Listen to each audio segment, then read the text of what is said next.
Hello,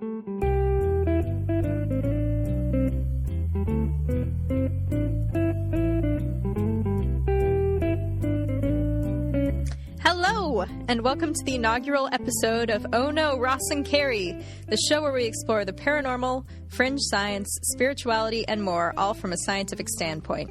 Yes, when they make the claims, we show up and ask the questions, so you don't have to. I'm your co-host, Ross Blotcher. And I'm your co-host, Carrie Poppy. And today we come to you from the Center for Inquiry Los Angeles to tell you about our brief romantic interlude with the allegedly ancient teachings of Kabbalah. So Ross and I both live in the Los Angeles area, which is home to the headquarters of the Kabbalah Center, which was founded in 1965 with the LA branch opening in 1984, just a couple years after Ross and I were born, incidentally. Mm-hmm. And that's where many students of Kabbalah have studied, including several celebrities like Madonna, Ashton Kutcher, Demi Moore. So the Kabbalah Center takes a modern approach to Kabbalah teachings and may differ from teachings associated with other branches of Kabbalah. It's usually supposed to be more studious, but I think this is more of the pop psychology kind of presentation of Kabbalah. Nevertheless, the Kabbalah Center continues to be influential and to attract followers of all stripes with the promise of wealth and happiness. I don't think you'll be learning how to raise a golem in their classes. All right, so we found out about this because, I found out about it when I saw an ad for the Best Kept Secret Talk on Facebook. And Ross, you had heard of it before, right? Right.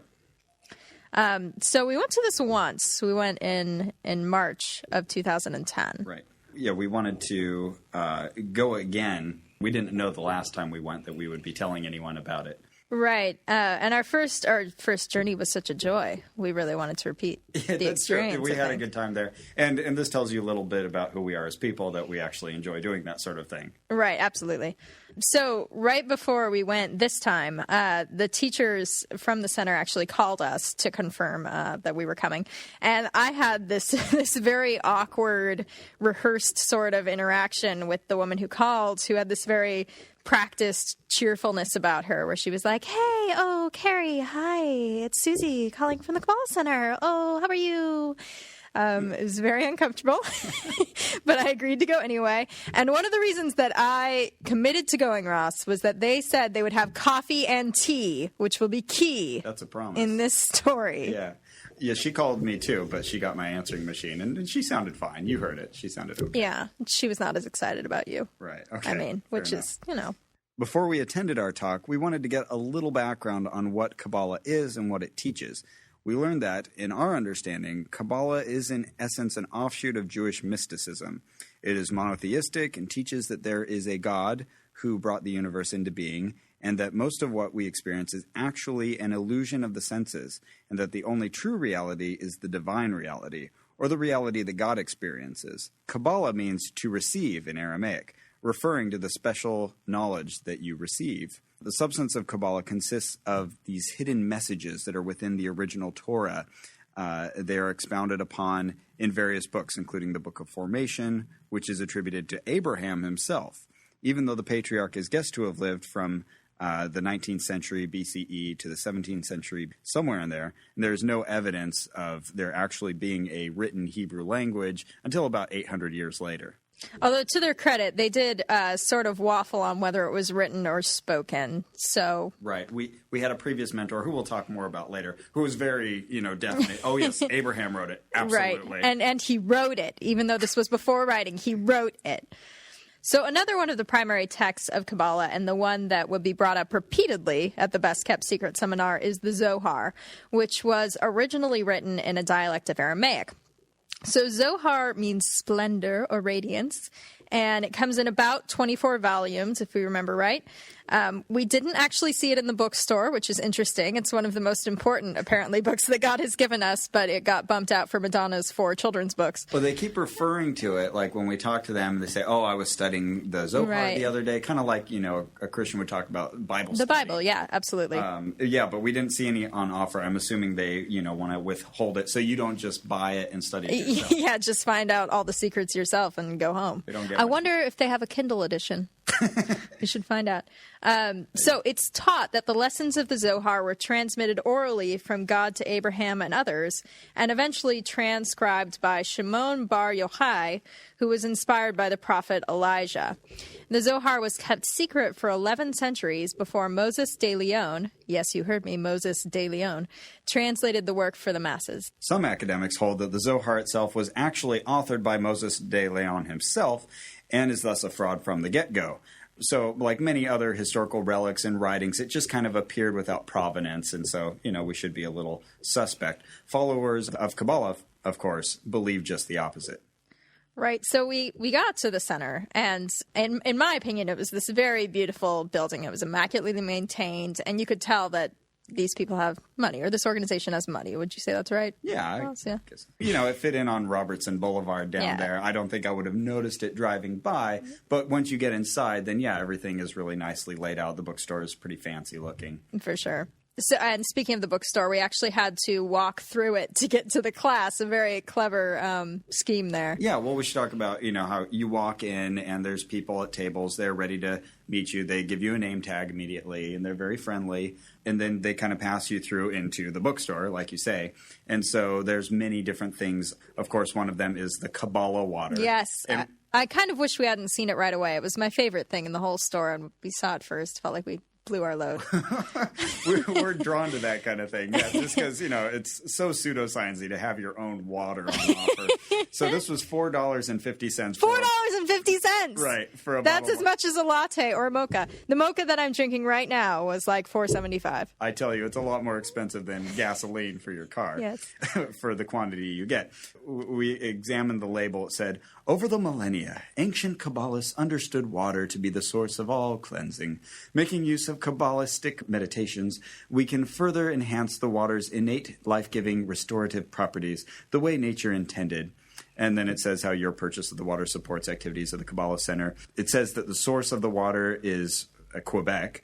And it also gives a disclaimer, maybe to their credit. It says, "The producer and distributor of this water do not claim any specific physical benefits that might be achieved by using it. Persons suffering physical ailments are urged to consult with their physicians." Yes, sort of a double-handed message there. On the one hand, we'll cure all your ailments. On the other hand, no, we won't. Yeah, and don't sue us right. if it doesn't happen. But I do appreciate that they tell you not to forsake your actual medicine. Touche. So there were also just a bunch of other things that you could buy. $50 rings with one of the 72 names of God. So you could spend, $3,000 on all the rings. And, of course, there were lots of books of many different sorts. There's one called Nano and... Yeah, Nil. I don't remember that one, but okay. Anyway. But, of course, we can't forget the most important accoutrement of being a Kabbalist, and that's the famous... The red string. The red string, right. Which maybe our listeners have seen on celebrities and things. People wear them on their wrists like a bracelet. And as you may have heard, it's supposed to ward off the evil eye. The evil eye.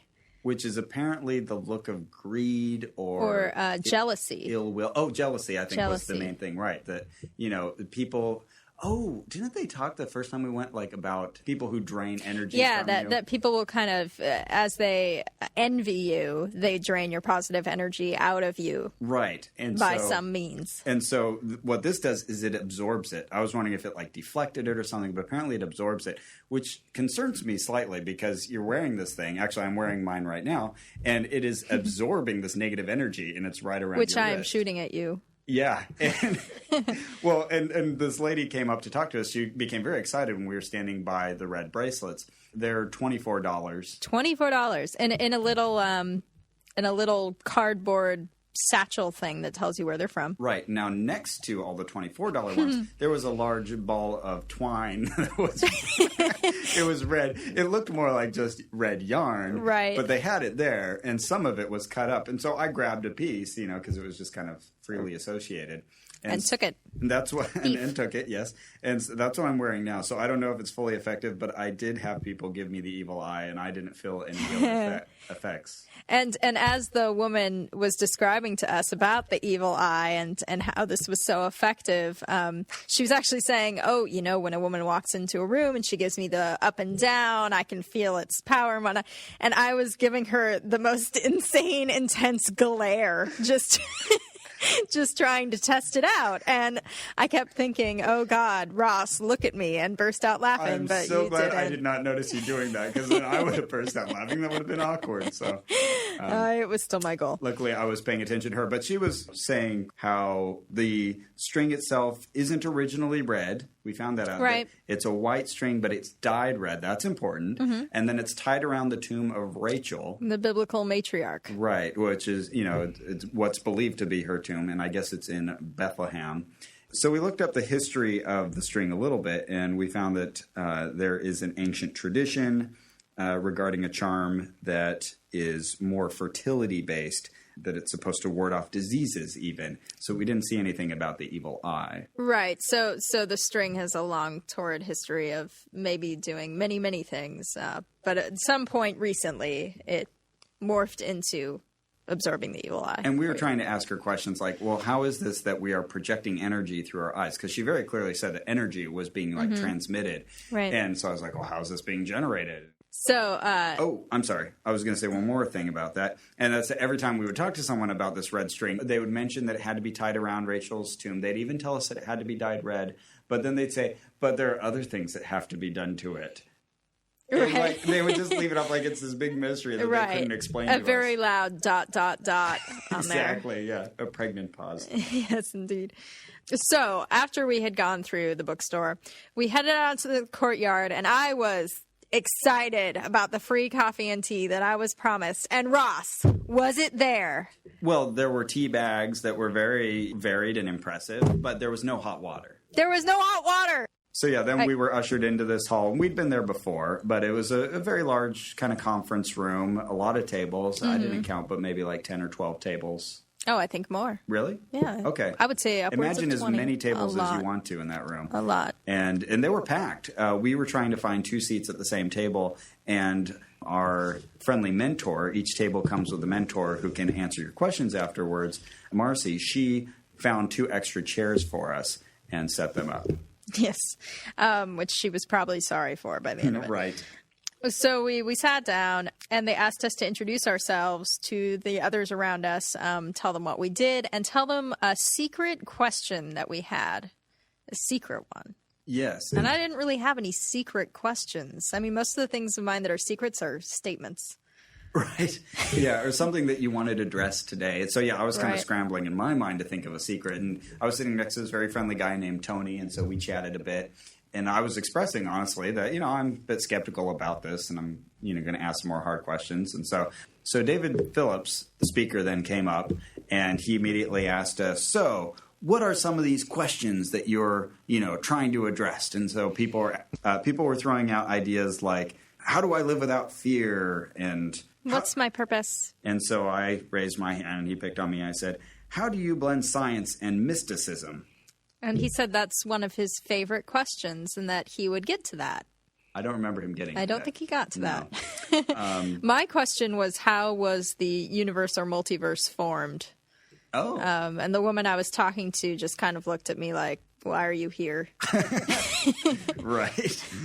So he went on to say things about what Kabbalah's, main goals are. So the first thing he said is that Kabbalah teaches that the only goal in life is bliss. Which was later contradicted, because at one point he said that all religions and all teachings, all moral teachings, basically teach you that the point is to love one another and serve one another. So it's either bliss or to serve one another. We're not sure. Those all sound pretty nice. So he brought up a whiteboard, and he asked us all to list the things that we really wanted in life. And so, again, people were throwing out things like health and confidence and love, or a house by the water, one lady near us was very insistent on. And he wrote one for himself. He wrote Mercedes-Benz. Yes. And he even listed, like, the model number of it or Right, something. the exact one that he wanted. Oh, boy, this is getting very materialistic all of a sudden. Right. But then he assured us that all these things in life, all these things on the board, what do they have in common? What do they have in common? Right. And so, I was starting to think, oh, well, they're non-material, except then I saw the Mercedes-Benz. Right, and the house by the water. Right. So then he, after stumping us with this, he said, well, they are all basically they're all things that get you something else. So you want the Mercedes-Benz, but you want it because it gives you a sense of confidence. Or you want the house by the water, but only because it gives you security. So they're all stepping stones on the way to something else was, I think, the term he used. Okay. But then, he was making the underlying point that none of these things are physical. And you're saying, right. Well, he went on to say, none of the things are physical because they are all made of light. Yes. So apparently, and this was a major point of the talk, was that 99% of reality is light. And there's just 1% that are the physical things. And the physical is kind of degenerate and lowly, and we shouldn't be focusing on that. And he was making the sports analogy that nothing is interesting unless there's an adversary. We have our own adversary that keeps us from looking past this 1% of the physical to the 99% that is light and energy. Right. He said that all matter is made up of energy, therefore it is made up of light. Therefore it is not material. Therefore it's not material.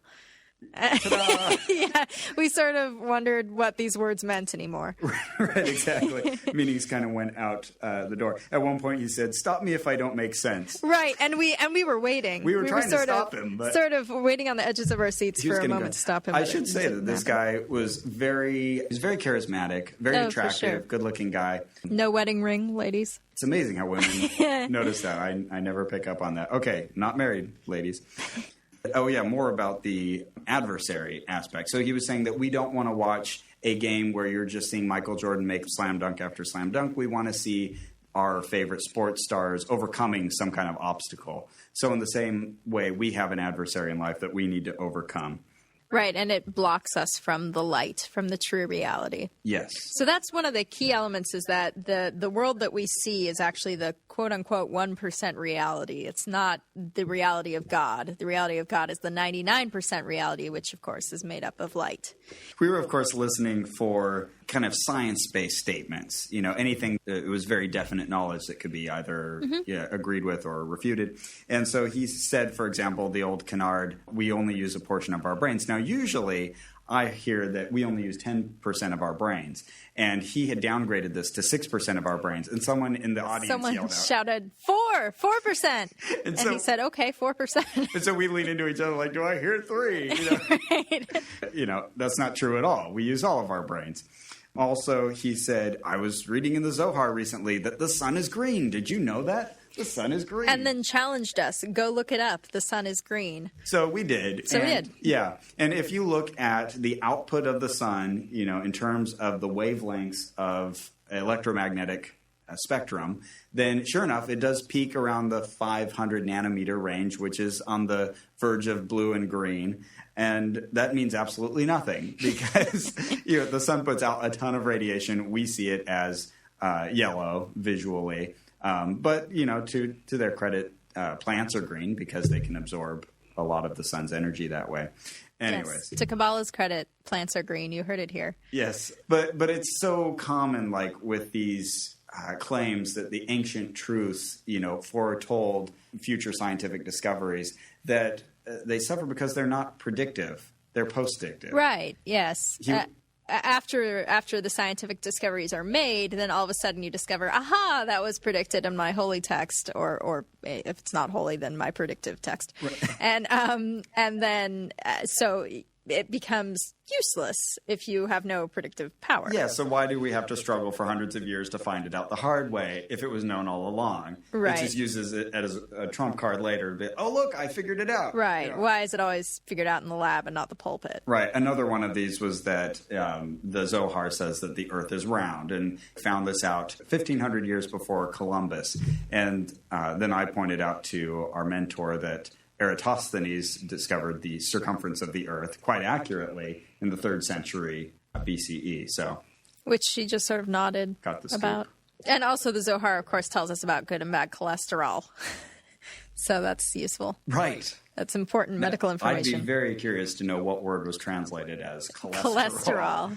That which blocketh the veins. Other kind of bold claims included the claim that Kabbalah is not a religious center and doesn't have religious teachings. Yeah, and that was actually said to us. The direct quote is, "The Kabbalah Center is not a religious organization."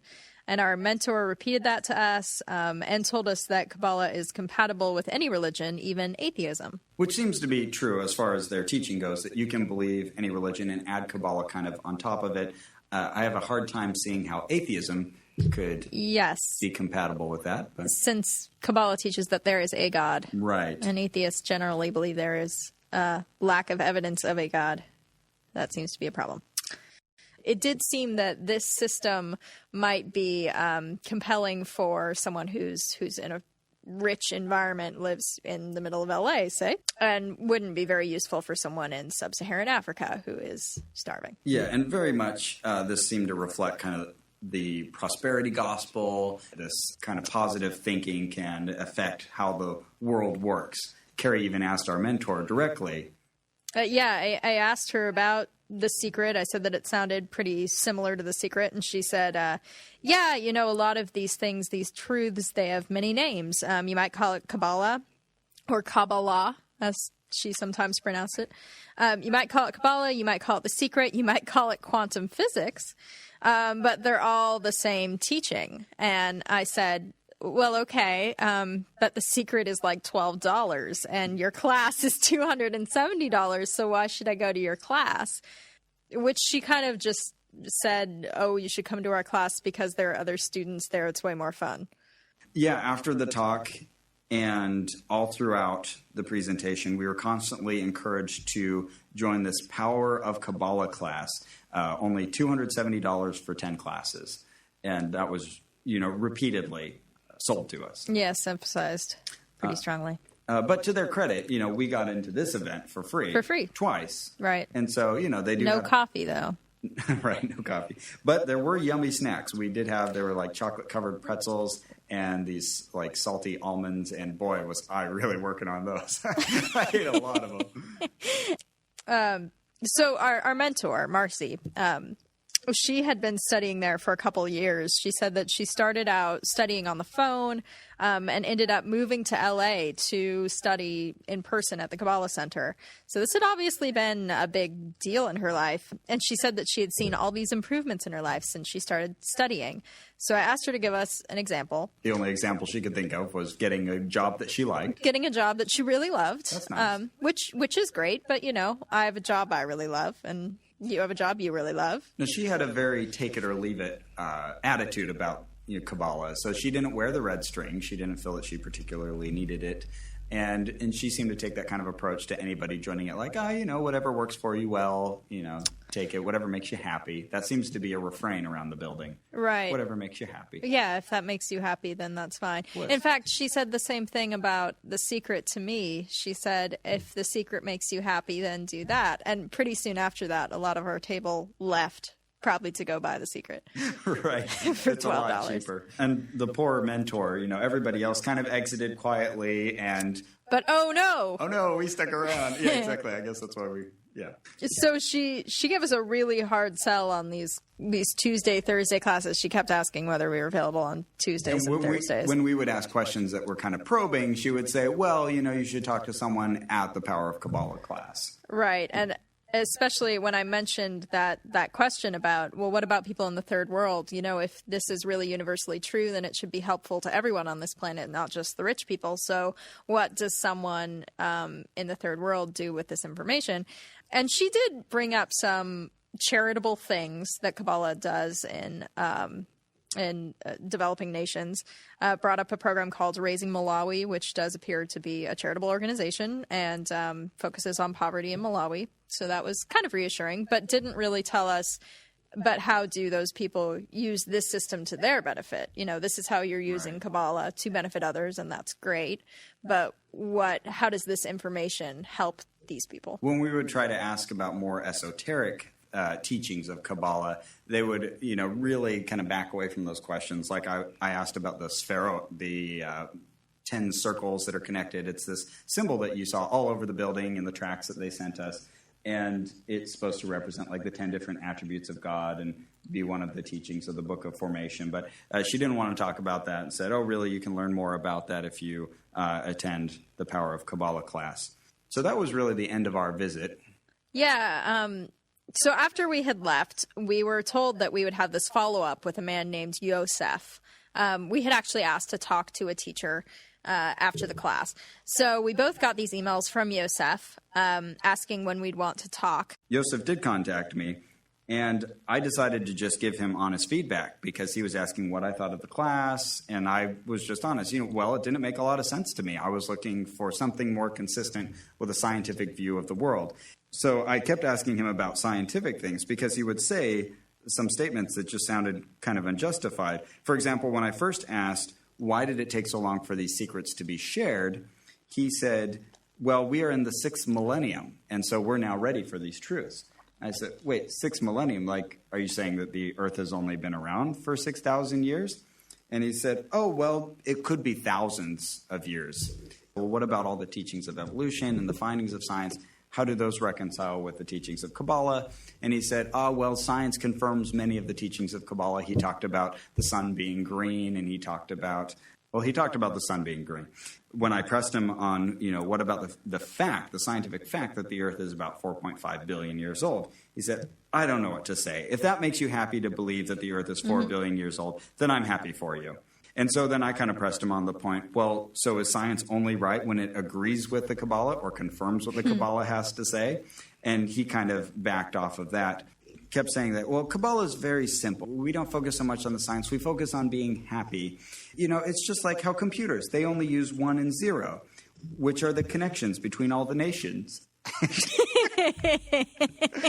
I have no idea what that means. I don't know what that means either. Yeah, make of that whatever you want. But I was saying, well, all the same numbers are still there. It's just a binary system. It's represented by 1s and 0s, but it's as complex as you want it to be.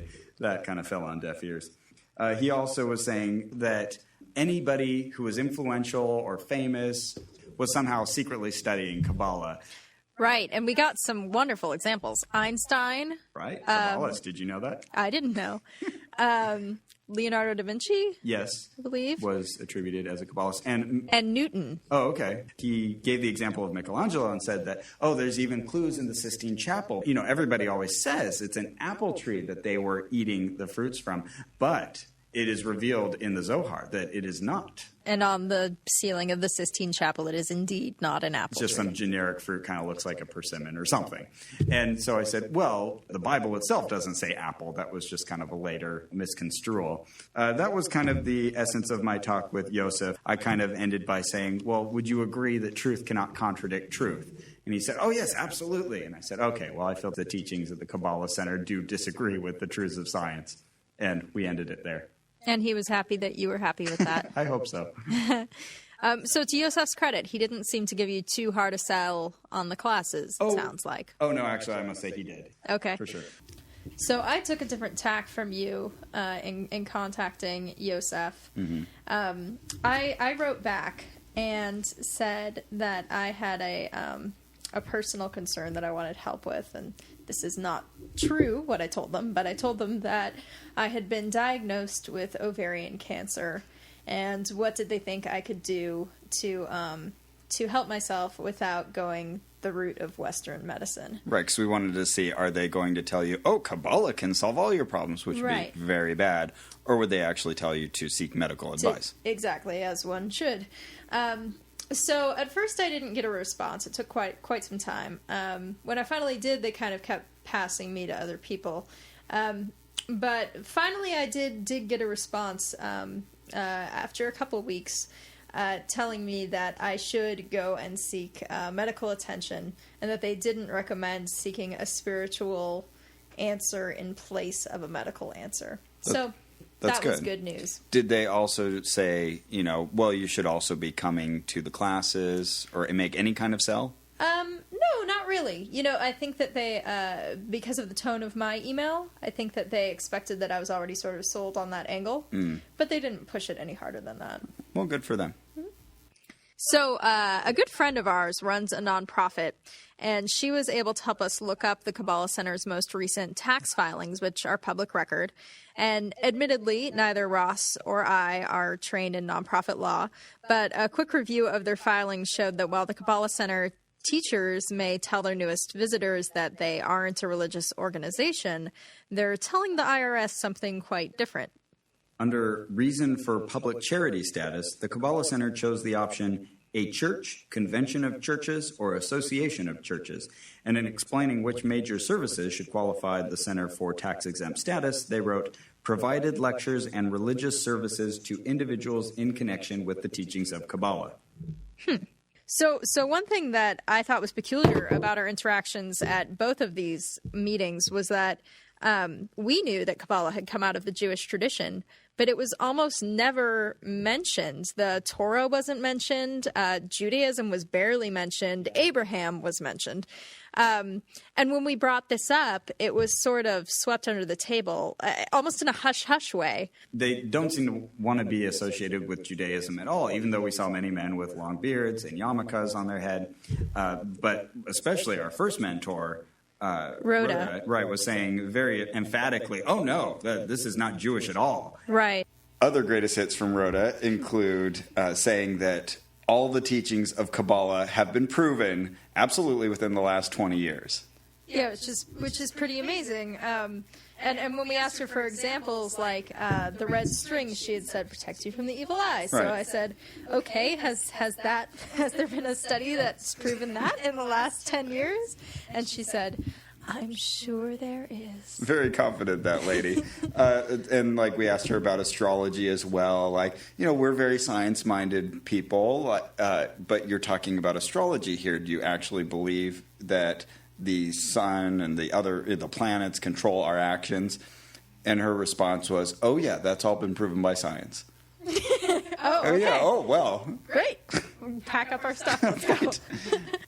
Marcy, she on the other hand, she wanted to talk about astrology, and she mentioned that your signs play into your personality. Right. And I said, okay, so is it the same sign that I've always thought I grew up under? Like, I've always been told I'm a Cancer. Is it the same in Kabbalah? And she said, oh, yeah, but it's not like you think. It's not like I'm a Scorpio, so therefore I'm this or this. It's more like Right. I'm a Scorpio, so I'm angry. Yeah, She so it's just like, started what's giving them these the different difference? values. Right. Yeah, whatever. So yeah, the answer to all of this was always, oh, well, you'll find out more if you take the Power of Kabbalah class, sign up for it, and we'll answer all your hard questions. And the class was $270 for 10 weeks, so $27 a class. Yeah, so you got to pony up. And we're trying to see how far we can get into these things without putting up a lot of money. Right. Partly because how much money do we actually want to give them, and partly because, you know, it gets expensive after a while. Yeah, absolutely. So basically, I think our conclusion was that our interactions with the Kabbalah Center were relatively harmless, but a quick way to lose your money. Yeah, definitely. So, Ross, what would you give this on a pseudoscience rating, where 1 is something completely scientific, like the theory of evolution, and 10 is something completely unscientific, like you are made of goat sperm? All right, off the top of my head, I'm going to give it something like a 6. You know, I've heard way kookier presentations, but certainly there's a lot there that is not scientific. Yeah, I think I'm with you there. I think I'd give it somewhere between a 5 and a 6 goat sperms. Is that our rating scale? It is now. Okay. All right, well, creepiness rating. How creepy would you say that these people were? I didn't feel really creeped out at all. I would say maybe a 2. I felt, you know, it was certainly unlikely things I was hearing, but I didn't feel like, get me out of here. Okay. Yeah, I'd say maybe a little north of that. I'll say 3 to 4, somewhere in that range, because certainly the speaker had this kind of, I want to lead a cult, please, aspect to him that freaked me out a little bit. And then, you know, the persistence of the follow-up, you know, was pretty strong, and certainly the sell for the classes. So I'll say 3 or 4. All right. Pocket drainer value. Yeah, I would give it fairly high because there was a lot of emphasis on the money and a lot of caginess about, our secrets that you can only learn if you pay up, essentially. But certainly not as high as some other places you could go in town. And so I'm going to say I'll give it maybe a 7 or 8. Okay, I don't think I'd go that high. No? But I am thinking of those other places in town. Methinks you could put in as much money as you want to there, and I think they would find things for you to give them money for. That's probably true. But I think that the average person who goes there won't feel necessarily gypped. Okay. So I'm going to give it a 6.1. You're probably right. Well, I'll go down to 7. I'll stick with 7. Do I hear 4? Right. All right. So what would you say then is the danger rating? How dangerous do you feel this place is? My feeling is that it's barely. That it's maybe intellectually dangerous, but not actually going to do you much harm. Yeah, I would say 2 or 3 on that scale because they did put the little disclaimer on the bottle. And, some of them, it depends on who you talk to, but it seems like some of them will give you the right advice to go seek out a professional and that this is really just this kind of happy-go-lucky, seeking happiness addition to your life that doesn't forsake other things. Right. And for so many of these things, maybe most of the adherents take it with a grain of salt without even acknowledging that. And then the people who take it very, very seriously might be in the worst trouble. Right. But it doesn't seem like anybody's really pushing you to take it too seriously. Right. Whatever Absolutely. makes you happy. So exactly. That's Follow not your dangerous. bliss. Did you have a favorite moment? Yes, my favorite moment was definitely giving the woman the evil eye and having her just completely ignore me, maybe because it was soaked up by the bracelet. But man, I wish you guys could see the glare I was giving this woman. That's great. I'm glad I didn't. Yeah, this is an important point if you're doing this sort of thing. Do not look at each other. And I did that once during the talk. Yes. It's just that I had to suppress it. I can't even remember what started it, but don't look at a rational person when irrational things are being said. Yes, you will laugh. All right. I'd say my favorite moment or moments were our times with Rhoda, the first mentor. Rhoda. She was just so entertaining because she was so self-assured about wish she were here now. She said. Me too. She'd be a great addition to our podcast. So we should also let our listeners know that this is a very brief, very limited, and possibly slanted view of the teachings of Kabbalah. Yes, there are many branches of Kabbalah, and we only explored one. We used research methods available to virtually everyone, and your experience might be completely different. But that said, we probably won't return unless there's coffee next time.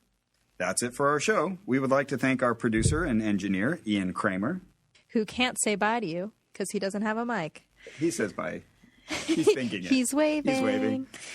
Our theme music was written and performed by Brian Keith Dalton, also known as Mr. Deity. Check out MrDeity.com to see what's going on with everyone's favorite bumbling god. Are you sure it's not a deity? It's the same thing, Ross. I know. Get a thesaurus.